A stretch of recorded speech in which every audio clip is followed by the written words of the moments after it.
Père, pour la grâce de la vie que tu nous accordes, pour que ce matin, nous puissions nous retrouver au milieu de ton peuple et partager ta parole. Nous te soumettons ces instants, Père, du début à la fin. Que toute langue se taise,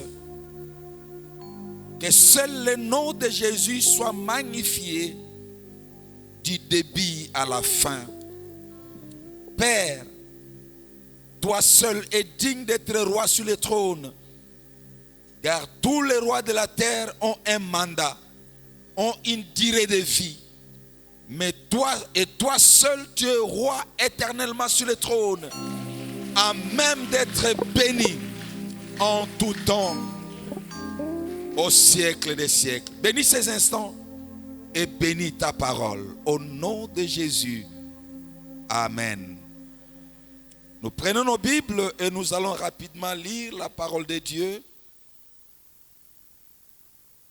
dans l'évangile de Matthieu, texte qui nous a été proposé selon le sujet que la paroisse exploite.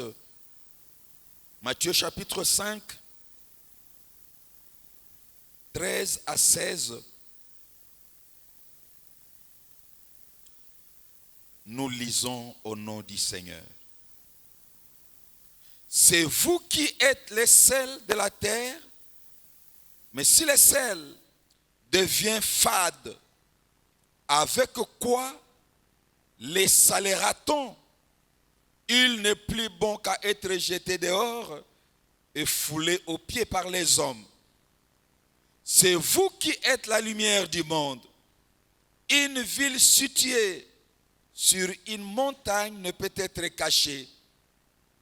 On n'allume pas une lampe pour la mettre sous les boisseaux, mais on la met sous les chandeliers et elle brille pour tous ceux qui sont dans la maison. Que votre lumière brille ainsi devant les hommes, afin qu'ils voient vos œuvres bonnes et glorifient votre Père qui est dans les cieux. Parole du Seigneur. Amen. Nous reprenons nos places.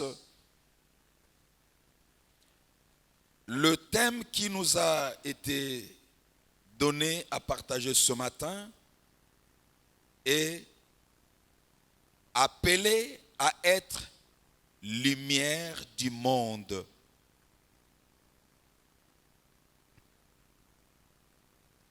Appelé à être lumière du monde. Le texte que nous venons de lire, de Matthieu 5, se trouve être dans la série des enseignements que le Seigneur Jésus a enseigné à ses disciples, mais aussi aux autres dès le début de son ministère, généralement connu sous le nom de béatitude ou vertu. Et le Seigneur nous rappelle ici, pratiquement verset 14, 16, c'est vous qui êtes la lumière du monde. Et notre sujet est appelé à être lumière du monde. Mais nous nous sommes posés deux petites questions à l'entrée. Nous avons été appelés à être lumière du monde. Qui nous a appelés? Qui est celui qui nous appelle? Pourquoi nous a-t-il appelés?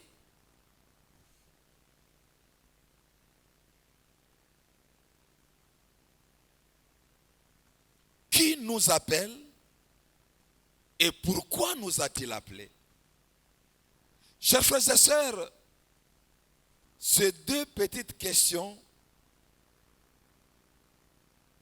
me paraissent à moi fondamentales.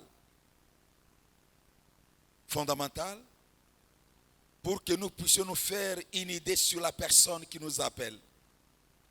Mais aussi pourquoi nous a-t-il appelés? Dans le psaume 10 au verset 16, la Bible dit, l'Éternel est roi à toujours et à perpétuité. Les païens sont exterminés de son pays. Ce passage de psaume 10, 16 nous rappelle que l'Éternel est roi à toujours et à perpétuité. En d'autres termes, c'est lui qui nous a appelés. Ce n'est pas n'importe qui. Ce n'est pas n'importe quel type de roi. Non. Il est roi éternel. Il est roi à toujours et à perpétuité.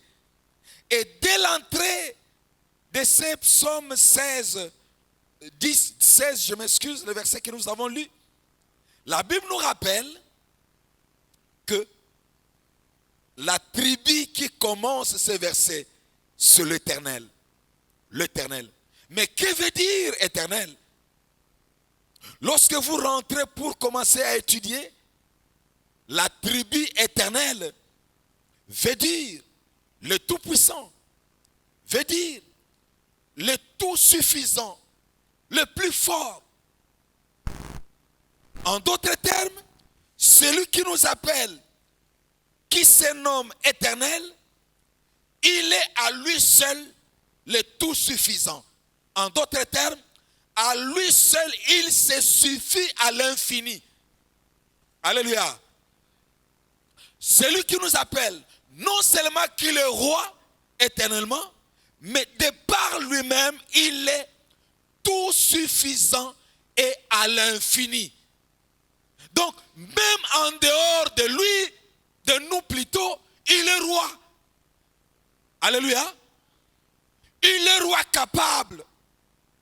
Il est roi qui se suffit à lui seul. Donc, lui sans nous, il se suffit. Mais nous sans lui, nous sommes rien. Alléluia. Dans le psaume 22, verset 29, le psaume 22, verset 29, la Bible dit, car le règne est à l'Éternel. Il domine sur les nations. Le règne est à l'Éternel. Il domine sur les nations. Et quand vous voyez les nations, les règnes, c'est singulier. Les nations, c'est pluriel. En d'autres termes, toutes les nations de la terre sont sous ses pieds. Tous les grands qui se disent grands selon les hommes, mais petits aux yeux de Dieu, ils sont sous ses pieds. Le seul qui est digne de rester roi éternellement, c'est lui. Il a l'absolu pouvoir, l'absolue puissance qui n'est limitée par rien. Vous savez, lorsque un roi se lève et se dit, moi je suis roi, je vais régner sur la RDC, même vous là, vous allez vous opposer. Vous allez vous opposer. Pourquoi? Parce que son royaume ou son pays a une limite infranchissable. Il ne peut pas aller au-delà de ces limites-là. Mais le Seigneur éternel, la Bible nous dit, il est roi illimité. Alléluia. Donc il est digne de régner, d'être roi. Au psaume 24, le verset 1er, la Bible dit, le psaume 24, au verset 1er, la Bible dit, à l'Éternel la terre et ce qui le remplit, le monde et ceux qui l'habitent. Bref, nous pouvons continuer. Mais jusqu'ici, nous découvrons que celui qui nous appelle, ce n'est pas n'importe qui, mais c'est lui qui est le maître du ciel et de la terre. Alléluia. Et tout ce qui remplit la terre et les cieux sont à lui. Comme pour dire, c'est lui qui nous appelle. Ce n'est pas n'importe qui. Mais c'est le plus grand de tous les grands. C'est lui qui nous appelle. Et lorsqu'il nous appelle, il nous dit que c'est nous qui sommes la lumière du monde. Le Seigneur nous met face à nos responsabilités. Il nous met face à nos responsabilités. Mon frère, ma soeur, nous n'étions pas un peuple. Nous n'étions pas le peuple de Dieu. Nous n'avions rien à voir avec lui. Il nous a fait grâce pour que nous devenions son peuple. Et devenu son peuple, Dieu nous a transportés du royaume des ténèbres au royaume de son Fils bien-aimé. Colossiens 1, 12 à 13, la Bible dit, rendez grâce à Dieu qui vous a rendu capable d'avoir part à l'héritage des saints. Il nous a transportés du royaume des ténèbres jusqu'au royaume de son Fils bien-aimé, en qui nous avons la rémission des péchés, la rédemption, la vie éternelle. Dieu nous a transportés. En nous transportant du royaume des ténèbres au royaume de son Fils bien-aimé, il nous a fait grâce. Ça n'a rien à voir avec nos mérites. En conséquence, nous ne sommes plus de ténèbres, non. Nous sommes devenus lumière. Et dans Ésaïe 8, 23, la Bible dit que si les temps passés avaient couvert les territoires de Nephtali, des Zabulon, de ténèbres et d'opprobre, mais le temps à venir couvrira de lumière. Comme pour dire, il y a un temps où les ténèbres peuvent avoir gouverné, régné, mais il y a un temps où le règne des ténèbres doit s'arrêter au nom de Jésus-Christ. Lorsque la Bible dit que le Seigneur nous dit, c'est nous qui sommes lumière du monde. Donc, les ténèbres ne peuvent plus se retrouver en nous, sous quelque forme que ce soit. Parce que sur nous, le Seigneur, l'Éternel, règne. C'est pour dire que le temps passé, le temps où nous n'avions rien à voir, aucun rapport avec le Seigneur, c'est tout à fait justifiable que les ténèbres aient trouvé un espace-temps sur nous. Mais à partir du moment où le Seigneur nous a élus, nous et les ténèbres, il n'y a plus aucun rapport. Il n'y a plus aucune relation, mon frère, ma soeur. Pourquoi? Parce que nous sommes devenus chrétiens. Lisons un peu rapidement Ésaïe 60, versets 2 à 3.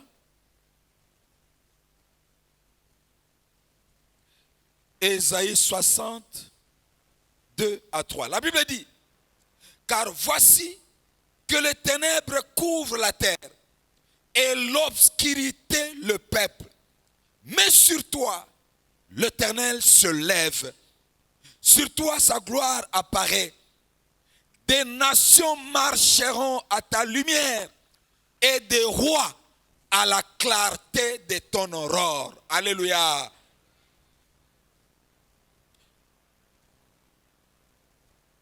Le Seigneur déclare ici que s'il y a un moment où le règne des ténèbres nous gouvernait, nous conduisait, mais depuis que nous avons dit oui en Jésus-Christ, comme notre Sauveur et Seigneur, le règne des ténèbres s'arrête. Mais pourquoi il s'arrête? Mais parce que sur nous, la Bible dit, les ténèbres couvrent le peuple sur la terre. Mais sur toi, l'Éternel se lève. Mais pourquoi se lève-t-il? Pour que toi, tu deviens porte-étendard de l'Éternel. que tu portes la lumière de l'Éternel et que tu l'amènes jusqu'au bout du monde. Mais pourquoi? Parce que les nations attendent de nous la lumière nécessaire dont elles ont besoin. Le roi attend de nous la clarté. Vous savez, notre ami Daniel est à Babylone.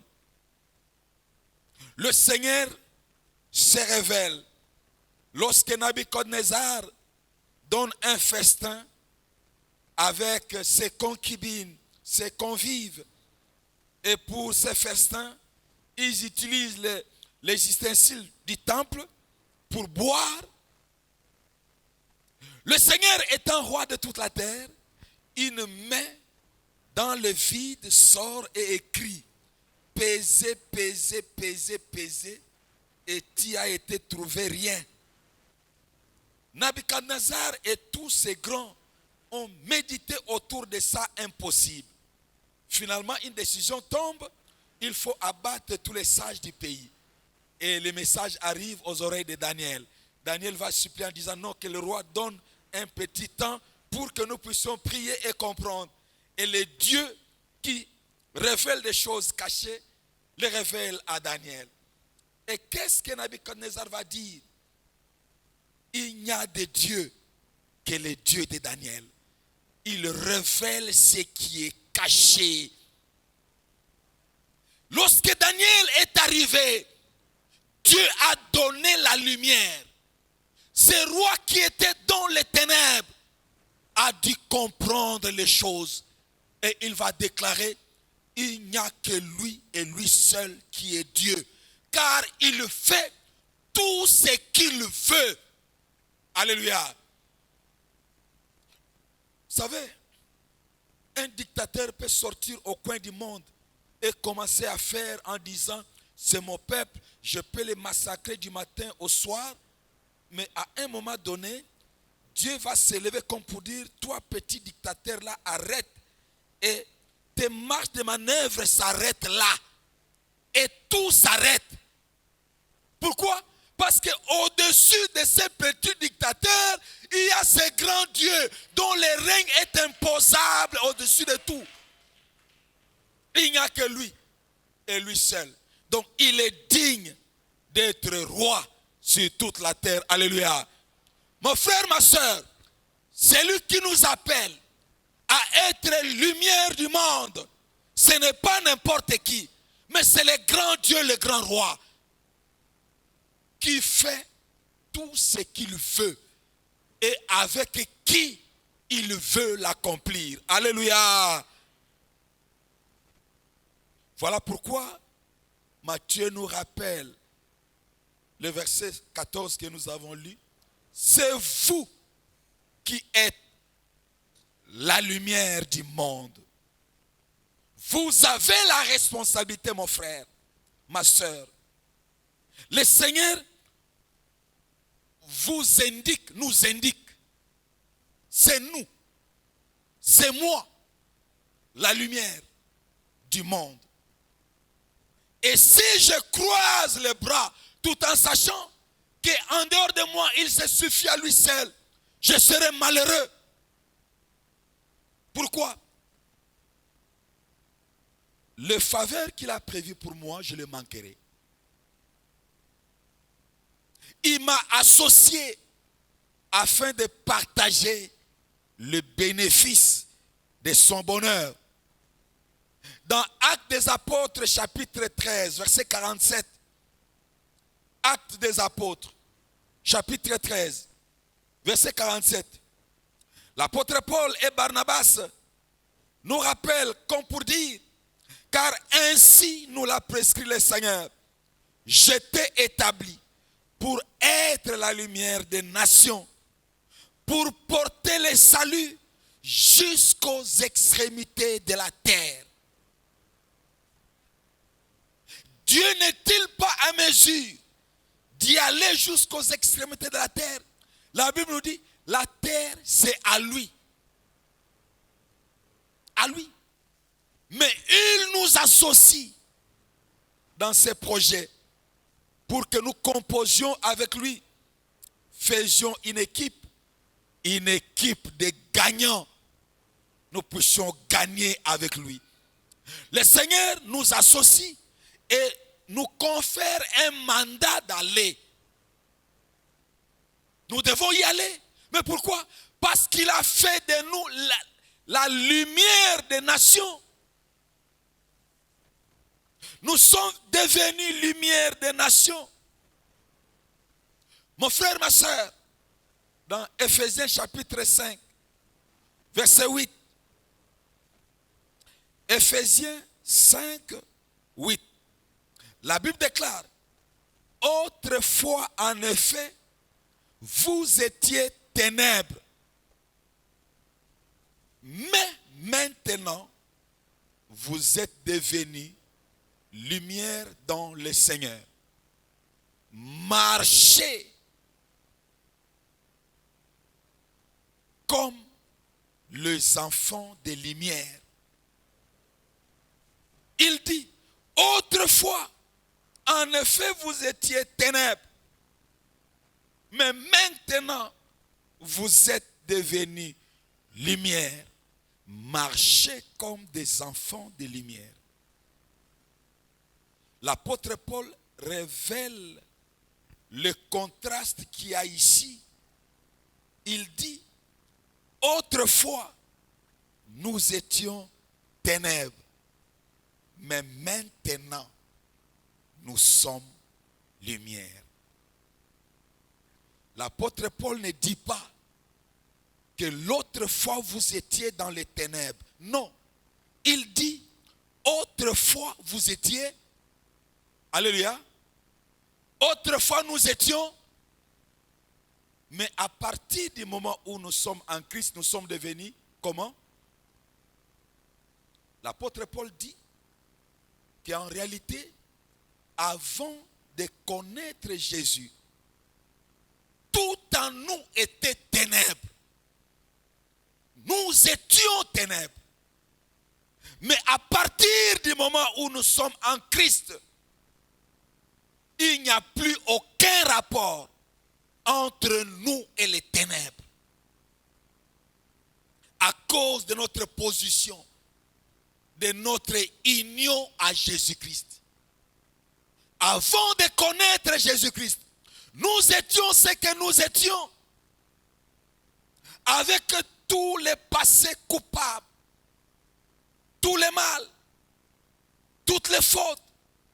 Mais à partir de maintenant où nous sommes en Christ, nous sommes censés être lumière. En conséquence, nous devons marcher comme les enfants de lumière. C'est comme pour dire que notre état actuel doit correspondre à notre position d'enfant de Dieu. Notre état de chrétien ne peut plus correspondre à notre vie passée, non. Il doit être en rapport à notre vie présente à partir du moment où nous avons reçu Jésus comme notre Sauveur et Seigneur. Ainsi, le vœu du Seigneur est que nous puissions briller, que nous puissions briller. Ne pas seulement briller quand nous sommes à la maison, non, briller même quand je suis dans les taxis-bis, je suis dans les transports. Vous retrouvez aux heures de pointe où vous êtes à Kitambo magasin et vous retrouvez comme ça, il y a un taxi-bis qui arrive là, Delvaux. Tu regardes ton âge, tu regardes celui qui est à tes côtés, un petit enfant. Toi, tu te muscles à la porte pour empêcher un petit enfant d'entrer. Et cet enfant que tu empêches de monter dans le bus, aussitôt dedans, bonjour papa diacre. Bonjour papa responsable. Vous regardez, mais c'est le même enfant.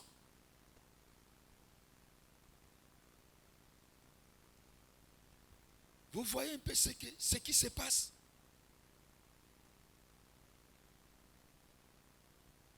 C'est méchant. Ça doit changer. Alléluia. Et c'est maintenant que cela doit changer dans le nom puissant de Jésus. Mon frère, ma soeur,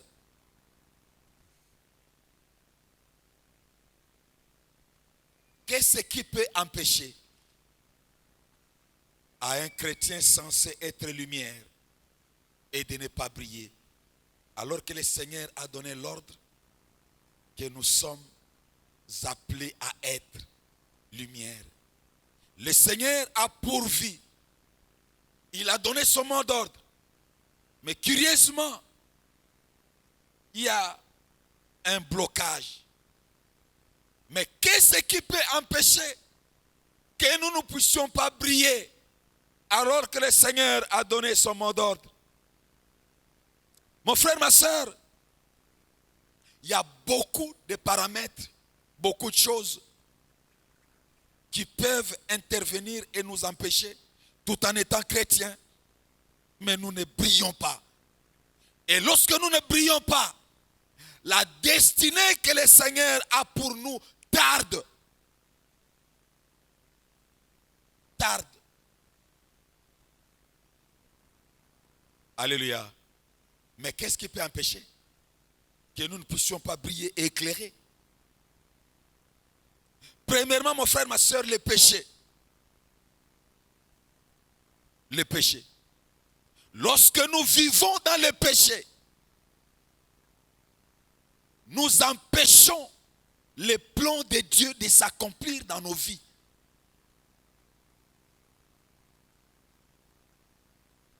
Le texte d'Éphésiens 5:8 que nous avons lu, la Bible nous dit, autrefois, nous étions le passé, mais maintenant, le présent. Comment vivons-nous le présent? Le péché, c'est l'obstacle majeur à la réalisation du plan de Dieu dans notre vie. Lorsque nous lisons dans Jean chapitre 9, versets 1 à 3, la Bible dit, le Seigneur Jésus guérit un aveugle né depuis sa naissance. Les disciples vont lui poser la question à côté, Seigneur, qui a péché pour que cet homme né aveugle? Est-ce que c'est son père ou sa mère? Ou encore lui-même? Le Seigneur n'a pas nié, comme pour dire que le péché des parents ne peut pas se répercuter sur les enfants. Non. Mais Jésus répond, ce n'est ni ses pères, ni lui-même, mais c'est pour que la gloire de Dieu se manifeste. Lorsque nous sommes dans le péché, nous empêchons le plan de Dieu de se réaliser dans notre vie. Nous l'empêchons. Et en conséquence, nous ne pouvons pas briller. Nous ne pouvons pas éclairer. D'où il faut traiter le péché avec tous les sérieux qu'il faut. Ne les ménagez pas. Alléluia. Traitez le péché.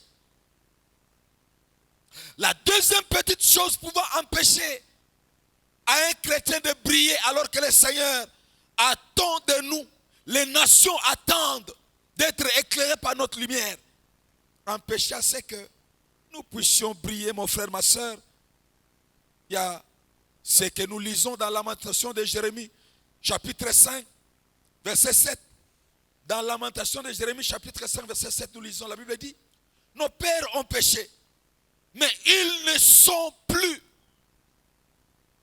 Mais c'est nous qui portons le poids de leurs péchés. Nos pères ont péché. Ils ne sont plus. Mais nous là, les vivants, nous portons le poids de leurs péchés.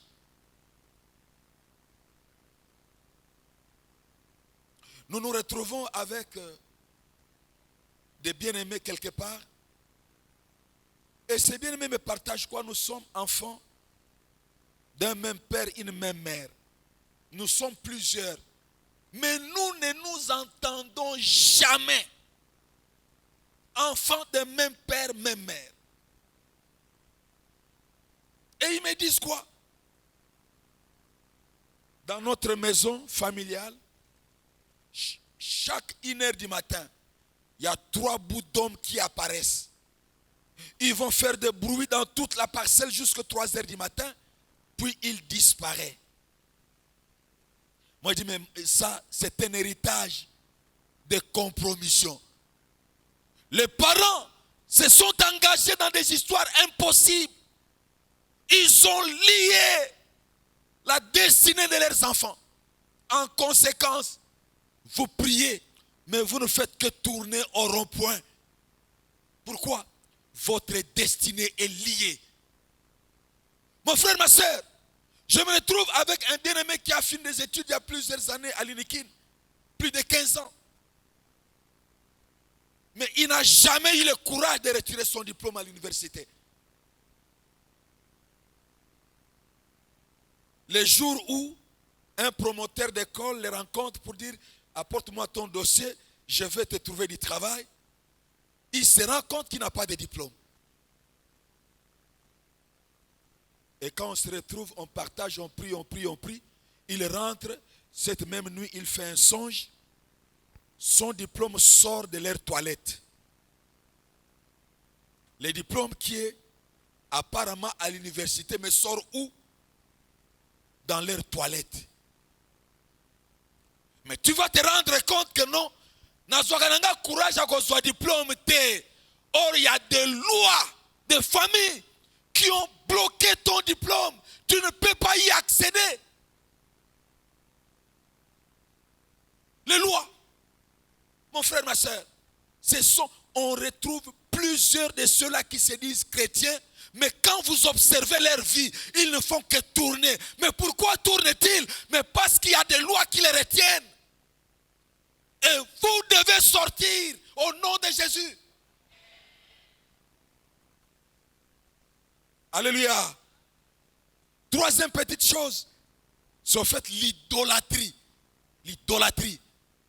Quand vous avez eu des parents, des grands-parents, des ancêtres, des chefs coutumiers, des occultistes et autres, des prêtres, des nganga, des marabouts, ils ont légué un mauvais héritage à leur descendance.